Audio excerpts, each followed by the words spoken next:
Thank you, Chairman Sanders. Good morning, and good morning, Dr. Cassidy and members of the committee. I'm honored to join this hearing as the first directly elected international president of the UAW, representing over 400,000 active members and 600,000 retired members across a wide range of sectors, from auto manufacturing to higher education. My roots in the auto industry run very deep, back to the first early days of the UAW, when my grandparents, one of my grandfathers was hired in at Chrysler in 1937, the year the UAW organized Chrysler. That job was life-changing for my grandparents, all four of them. Their generation came out of a Great Depression. All four of my grandparents migrated from the South in extreme poverty conditions. One of my grandparents was, her and her siblings were left in an orphanage because their parents couldn't afford to raise them. When they moved north and were able to get good paying union jobs, it changed their lives. It's the reason I'm sitting here today. That changed the entire trajectory for my family. And I shared that same pride when I was hired in 29 years ago. But throughout my 29 years as a UAW member, I've seen drastic changes. I've witnessed our working standards and conditions eroded at the hand of bad trade agreements designed to drive a race to the bottom.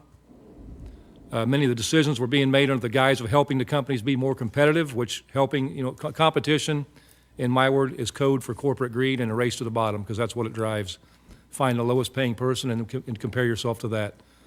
That's not something we should aspire to be as a nation. Workers got caught on the losing end of a one-sided class war. This led to the big three closing or spinning off 65 plants in the last 20 years.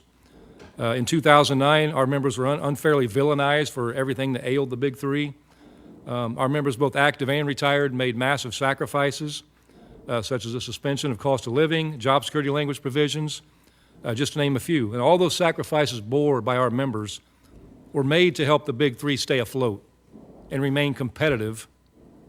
And all that did was feed corporate greed and continued race to the bottom.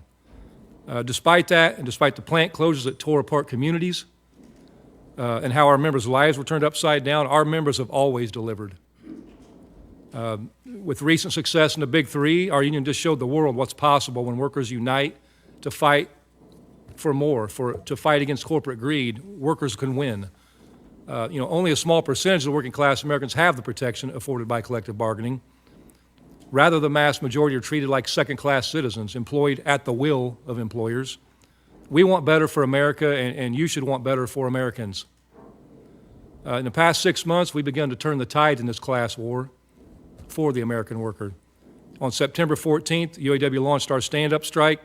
It was a new strategy to take on corporate greed at Ford, General Motors, and Stellantis, which is Chrysler's parent company. It allowed us to integrate our members into a national campaign where worker strikes strategically grew and escalated over time, giving our union bargaining teams maximum power to negotiate a record contract. For the first time in our history, we struck at all three companies, and in less than 7 weeks, we want justice for our members and other workers.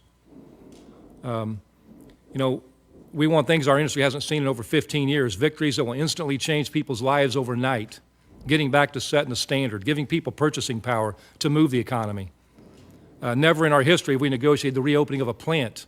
We won victories that will instantly overnight change the life, and Belvidere, Illinois was written off for dead, as many people know.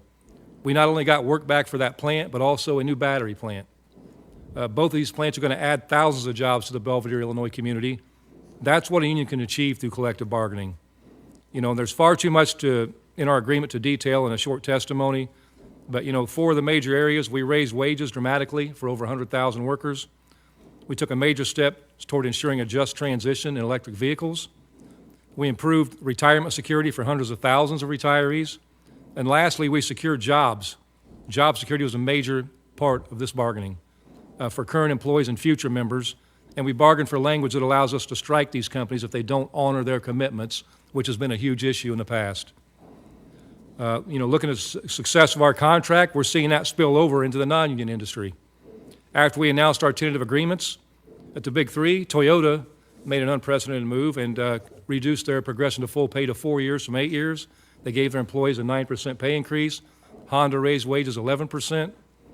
And just yesterday, Hyundai announced that they're going to follow our pattern and raise wages by 25% for their employees through the year 2028. We call that the UAW bump, and that stands for You Are Welcome. And we're very proud of that. And when these workers decide to organize and join the UAW, they're going to realize the full benefit of union membership and get what they're fully due. You know, we know, the fears being put out there now. Non-union companies are doing this because they're scared. They're scared that their workers see a better life. And the companies trying to head that off. They've used fear, uncertainty, and division to try to break the unions. And I promise you here, those days are over. The American public overwhelmingly supported what we've done. 75% of Americans said they supported our initiatives. The American public is fed up with an economy that works for the benefit of the billionaire class at the expense of the working class. The working class in this country is fed up and will not fall for a union-busting playbook threatening to close plants, firing union activists, pitting workers against each other.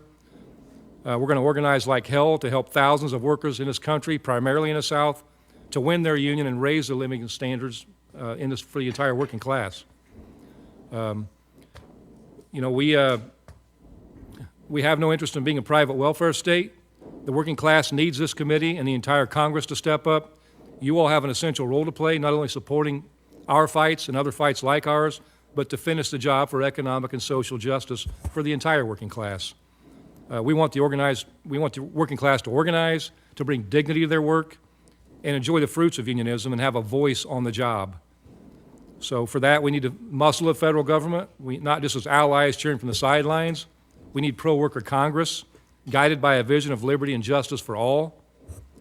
Elected leaders that understand that economic justice is a national security risk for all of those who don't have it.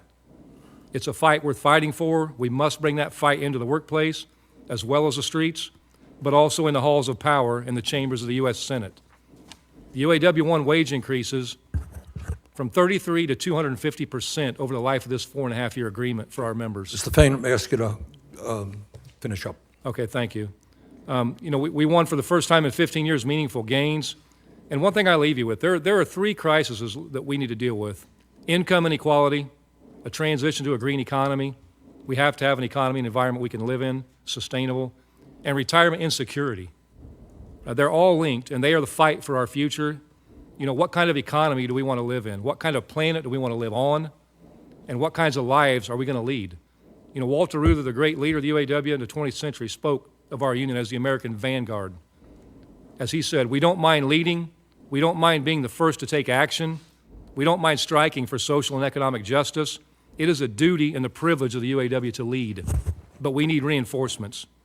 If this committee wishes to live up to its name, the HELP Committee, it's time to help the cause of economic and social justice in this country by bringing victories to the auto workers just realized to the entire working class, especially in public education. It's a group we haven't talked much about, but we need to look out for all of them. Public education has been villainized, and it's time to put the working class first. So thank you for having me today and being able to testify on behalf of the UAW members. Well, thank you very much, Mr. Fain.